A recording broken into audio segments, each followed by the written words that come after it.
En fait, les abonnés, ça remonte à quand le dernier épisode du Bon Escroc du coin?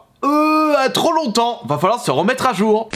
Pour ce nouvel épisode, c'est spécial annonce à plus de 1000 € et il faut que je me dépêche de terminer le montage de cette vidéo et vous la proposer vite fait afin de démarrer tout de suite le live Twitch de tout à l'heure. Commençons avec le Steam Deck proposé à 1000 €, la version 512 Go, une console qui n'est pas encore sortie. En plus, c'est précisé dans la description que la console sera scellée, neuve et non déballée. Cela signifie que le vendeur vend la peau de l'ours avant de l'avoir récupérée. Bah, si vous avez envie de payer 300 € plus cher une console le jour de sa sortie à un vendeur intermédiaire, bah va falloir sérieusement vous poser des questions parce que avec ce genre d'action, vous allez pousser d'autres personnes à acheter en masse des PS5, des consoles collector afin qu'ils les revendent plus cher et se faire un gros billet. Moi personnellement, je me suis toujours interdit d'acheter plus cher le jour de leur sortie des consoles collector, 2 à 3 fois plus cher à des vendeurs intermédiaires. Si je ne trouve pas la console au prix standard en magasin, eh bien je ne l'achèterai pas plus cher sur internet. Par contre, ce jeu, ça va être compliqué aujourd'hui de le trouver en magasin près de chez vous, parce qu'il s'agit d'un jeu qui était sorti en 91,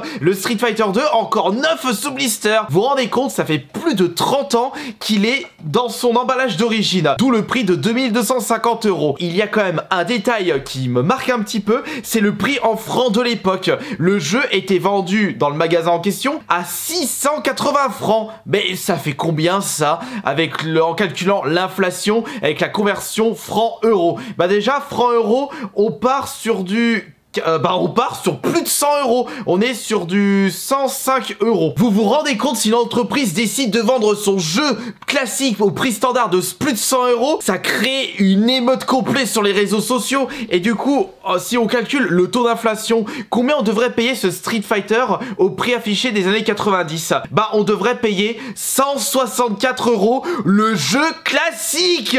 Même pas une édition collector. C'est vraiment, franchement, incroyable. Alors, quand je vois les gens qui gueulent parce que les jeux vidéo sont beaucoup trop chers, bah oui, si t'achètes toutes les DLC, c'est sûr que le jeu va te coûter 1000, 2000 balles, donc faut réfléchir un petit peu quand on achète des contenus dématériels. Et je vous parlais des PS5, en voilà une proposée à plus de 1000 €, une PS5 avec, attention, il y a 2 jeux et 2 manettes pour un total de 1100 €, c'est à débattre. Bah, fort heureusement mon Gugus, j'ai vraiment pas envie de payer une PS5 d'occasion à ce prix-là. Et ce sont lesquels les jeux que tu proposes dans ce lot? Il y a Miles Morales, tu t'es trompé. Et Rainbow Six Siege. Ouais bah, d'occasion les deux, vous pouvez vous les dénicher entre 50 et 60 €. Allez, on est sur le bon coin, on va dire 50 € les deux jeux. Comptez 50 € pour la manette supplémentaire. Si on enlève les jeux et la manette, la console, on la paye 1000 €. Et s'il te plaît, cher vendeur, enlève ce mot qui fait pas le figure à ton annonce. Ma PS5 neuve. Non, elle est pas neuve, t'as vu la tronche de ta photo? Pendant mes recherches, je suis tombé sur énormément d'annonces proposant des PC gamers à plus de 1000 €. Comme celui-ci me faisant rappeler à un jouet pour gamin de 6 ans. Le design est vraiment dégueulasse, mais pourquoi pas, les goûts, les couleurs, ça ne se discute pas. Un PC gamer est à neuf, proposé à 1699 €. Oui, c'est le juste prix, bravo, vous remportez cette annonce. Quand on achète un PC gamer, ce qu'on voudrait savoir, c'est les pièces qui se trouvent à l'intérieur, la carte graphique, le processeur, la RAM, etc., etc. Et là, il est précisé que le processeur est un i7 4770K. Ça doit pas être quelque chose d'exceptionnel en soi. Quoi? Mais tu mets pas en argument de vente 2 disques, c'est aidé. Mais non, mais c'est une base là dans les PC. Et la carte graphique, c'est une GTX 1050 Ti. Tu vends ton PC 1699 € avec une carte graphique pareille. En plus, il y a la possibilité de brancher un câble Ethernet sur la carte mère.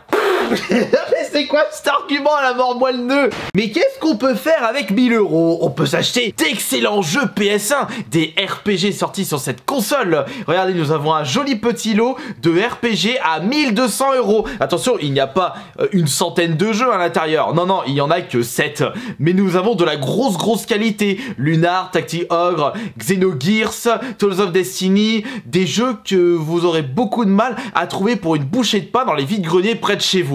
Et c'est pour cela que cette personne propose ce lot à 1200 €. Je pense que le Lunar, qui m'a l'air vraiment d'être en excellent état, doit beaucoup jouer sur le prix final de ce lot. Une PS3. Il va m'étouffer. tout fait là, cet enfoiré? À 50 000 euros, non, tu t'es trompé, tu t'es endormi sur la touche de ton clavier pour mettre le prix là. Non mais même, je sais pas, essayez de relire vos annonces avant de les poster. En plus, tu le précises dans la description que tu vends ta PS3 à 50 euros, ce qui est beaucoup plus raisonnable. Mais vous savez ce qui est le plus choquant avec cette annonce? C'est qu'il n'a pas de manette. Non mais t'aurais pu faire l'effort de trouver une manette au lieu de mettre 50 000 euros et de pas relire ton annonce là. Bordel de siphon de chiottes, faut tout leur dire les gens sur internet. Une PlayStation Box, pardon, une PlayStation Box. Encore une personne qui a oublié une lettre dans le titre de son annonce, proposée à 1500 euros. C'est la première fois que je vois une bécane pareille. On a un petit système monétaire, mais lorsqu'on insère une pièce, ça fait quoi? T'as la console et la télé qui jaillit de la boîte. C'est une console qui m'intrigue énormément. Enfin non, c'est même pas une console, c'est une machine. On sait même pas c'est quoi ce truc, quel est l'intérêt. Il y a pas d'écran, il y a rien, je sais pas. Mais par contre, il y a une info très intéressante dans la description et vous allez comprendre pourquoi. Cette machine peut vous rapporter 1000 euros par mois si vous avez un bon commerce. Attends, tu vois un truc 1500 euros, ça peut rapporter 1000 euros. Je vois pas pourquoi tu décides de le vendre, sachant que tu peux gagner jusqu'à 1000 euros par mois. C'est comme si tu vendais ton appartement à 1000 euros alors que le loyer est de 500 euros par mois. Oui, je sais, la comparaison est totalement foireuse. En plus, il a précisé que c'est un très bon investissement pour un café ou un coiffeur. Quoi? Jamais de ma vie j'ai vu un salon de coiffeur proposer ce genre de machine. Oh mais j'avais oublié son existence! La PlayStation 4 20e anniversaire. Une PlayStation qui a été vendue en édition très limitée à 500 euros le jour de sa sortie dans quelques boutiques parisiennes. Et il s'agit d'une console qui est numérotée et qui possède le design de la première PlayStation. Une très belle pièce de collection, mais malheureusement vous aurez du mal à la trouver à 500 euros. En cherchant bien, vous pouvez vous la procurer à 1000 euros, mais 1500 c'est un petit peu trop cher. D'ailleurs, je suis même étonné que cette console n'a pas autant monté de prix depuis tout ce temps. Alors attention, accrochez bien votre slip, ce n'est pas parce qu'une console proposée à un prix à 4 chiffres est automatiquement de l'arnaque, puisque ça dépend de son état, mais surtout du pack en question. Par exemple, le pack Tintin au Tibet est extrêmement compliqué à trouver, j'en ai jamais vu de ma vie, de mes propres yeux, c'est comme pour le pack Schtroumpf sur la NES, et c'est pour cela qu'il est proposé à plus de 2000 euros, surtout au vu de son état qui est en très bonnes conditions. Mais après, est-ce qu'il y a possibilité de le trouver moins cher? C'est une très grande question et je m'intéresse pas assez à ce milieu de pack édition limitée. Alors ça, c'est clairement de l'arnaque! Chip and Dale Rescue, le deuxième, n'est pas à un prix aussi cher sur internet. En cherchant bien, vous pouvez vous le procurer pour entre 150 et 200 euros complet. Alors je comprends pas pourquoi ce vendeur a décidé de le mettre à 1800 euros. Il a peut-être encore une fois mis un zéro de trop. Bah si c'est le cas, bah je sais pas, mais réfléchissez un petit peu plus avant de poster vos annonces. Renseignez-vous un peu plus correctement au lieu de vous faire passer pour des enfants. Et là aussi, c'est pareil! Une Game & Watch Zelda avec un zéro en trop une nouvelle fois. Mais vous le faites exprès là, c'est pas possible. Juste la console sans boîte, vous pouvez vous la procurer pour environ 150 euros. Allez, on va retourner dans les PC gamers, mais cette fois-ci, il s'agit d'un PC portable. Ouh, ça m'a l'air d'être une belle bête là, puisqu'il s'agit d'un PC portable de chez Predator. Je sais qu'ils sont réputés pour proposer des PC gaming, alors pourquoi pas? Peut-être qu'il y a à l'intérieur une superbe carte graphique, peut-être que vous allez faire une excellente affaire en achetant ce PC gaming d'occasion.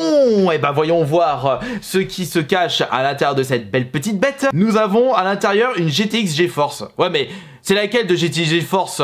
Parce qu'on peut s'attendre à une vieille merde se trouvant à 100-200 euros, comme la dernière en date qui vaut plus de 1000 euros. Encore une fois, bah là, on n'a pas l'année de sortie de ce PC portable. Quand est-ce que le vendeur l'a acheté? Ça aurait pu nous donner une indication concernant la GTX GeForce qui se trouve à l'intérieur. Et surtout que la dernière phrase est assez sordide. Je l'utilisais principalement pour jouer, mais aussi pour travailler dessus avec Word déjà installé.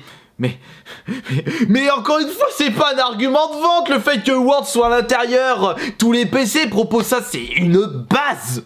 Et rebelote avec ce lot à 3000 euros des jeux PS1. Mais là, c'est encore pire. Mais regardez ça, là. Il y a peut-être le Suikoden 1 qui se vend à 200-300 euros. Mais le reste, c'est même pas plus de 100 euros. Il y a encore un jeu de pêche à la noix. Il y a le Soulblade que vous pouvez trouver à 10-15 euros. Il y a Hercule, c'est 10-15 euros, c'est pareil. Et il y a 2-3 RPG. Le FF7, par exemple, c'est 30-40 balles. Non mais arrêtez avec ça, c'est pas parce que vous vendez, vous avez vu des annonces proposant les jeux que vous vendez à des prix vendus neufs que vous pouvez les vendre au même prix alors que ce sont des versions d'occasion. On sait même pas l'état des CD, on sait même pas si c'est complet, si elle est notice, on sait même pas s'il y a tous les CD sur les Final Fantasy, on sait même pas si vous avez torché votre cul ultra sale en utilisant un CD qui se trouve dans ce lot. On n'a pas envie de se retrouver avec un boîtier sentant la merde de chien. Et là c'est encore pire, plus ça va et plus on atteint des sommets en termes d'idiotie du diable. Ce vendeur propose, ou plutôt liquide, son énorme stock de jeux PC à 62 260 €. Avec ce prix là, bah vous pouvez vous acheter une belle Tesla. Ça se voit que la personne s'est trompée au vu du prix, donc super le sérieux de ce vendeur là. Mais regardez ça là, on a des jeux de course, on a des jeux de sport, on a des jeux qui sont pas du tout intéressants, des jeux qui sont sortis depuis Mathusalem. On se demande où a été trouvé ce lot issu d'un pétaouchnock. Ce qui est le plus drôle, dans la description c'est précisé, le vendeur souhaite s'en débarrasser au plus vite. Bah vu la gueule de tes jeux et qu'il s'agit de jeux PC, c'est pas demain la veille que tu vas te débarrasser de ce lot. Si tu veux vraiment te débarrasser vite fait bien fait, bah envoie-les à la déchetterie ou plutôt mets-les en bas de ton immeuble ou de ta maison. Quelqu'un ira les récupérer avec grand plaisir. Et peut-être que ces personnes va le revendre sur le bon coin à des prix beaucoup plus abordables comme 1 ou 2 € le jeu. Et encore c'est un peu trop cher par rapport à certains titres.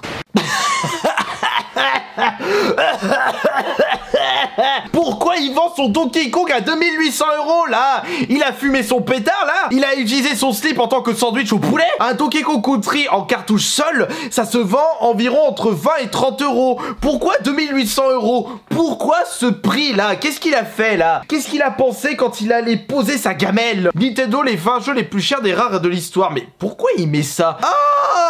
Mais dis donc, mais faut arrêter de croire au Père Noël là. Il faut arrêter de croire tout ce qu'on lit sur internet. Espèce de demeuré du diable. Ce n'est pas parce qu'un site dit que le jeu est à 2800 € qu'il faut que tu le proposes à 2800 €. Et d'ailleurs, c'est quoi le site en question? Il s'agit d'un article de Genside, les 20 jeux les plus chers et rares de l'histoire du côté Nintendo. Oh, on risque de tomber sur des infos totalement rocambolesques à partir de cet article. Parce que là, Star Fox, il est mis 1000 €. 1000 € un Star Fox, c'est peut-être uniquement dans le cas où il a été vendu sous blister. Et encore, je sais pas si... C'est pas un peu trop cher 1000 €, mais peut-être qu'il se vend plus, je sais pas. Dans l'article, ils mettent Megaman 5 à 250 €, mais ça c'est son prix complet et non neuf. Neuf ça valerait, je sais pas, 2000, 3000 €. Te base pas sur cet article, c'est d'achure de mouche, les gens ils y connaissent rien. Ou peut-être que cet article a été écrit par les mêmes demeurés sur le bon coin qui mettent des zéros de trop. Tiens, ils ont sorti une PS5 Venom, mais elle est chou cette console. Ça donne envie, mais sauf qu'il s'agit d'une custom, c'est-à-dire qu'une personne a décidé de faire une pièce unique de sa PS5 en peignant un design sur celle-ci. Et là dans ce cas c'est le design de Venom, mais c'est vendu à 3150 €. Ça fait cher les quelques coups de pinceau. Arrêtez, arrêtez, là je suis crevé, j'en ai marre de gueuler à tout bout de champ dans cette vidéo. Arrêtez de mettre vos PS5 à plus de 2000 €. Personne va acheter à ce prix là. En plus elle est même pas neuve, elle est d'occasion. Tu peux trouver ça pour 600-700 €. Alors arrêtez de tomber dans le panneau. Et nous allons terminer avec un énorme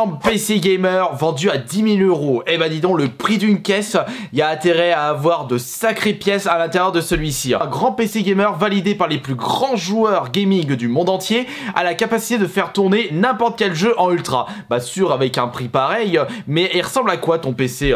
Oh mais c'est vrai, je connais ce PC, il est exceptionnel. C'est vrai que ça fait tourner tous les jeux en 4K, 8K, avec les écrans qui vont bien, et c'est tout simplement incroyable. Le prix est totalement justifié. Non, c'est un troll évidemment. Tu peux pas proposer un PC de VTech, de V-Smile à 10 000 €, mais je voulais terminer cette petite vidéo avec une touche humoristique, un petit troll de la part d'un vendeur qui avait envie de faire une petite bêtise et une petite farce aux utilisateurs du site. Enfin bon, j'espère que ce nouvel épisode du bon escroc du coin vous aura plu, et désolé si je vous ai cassé les oreilles, mais j'avais vraiment envie de gueuler au vu de certaines annonces totalement effroyables.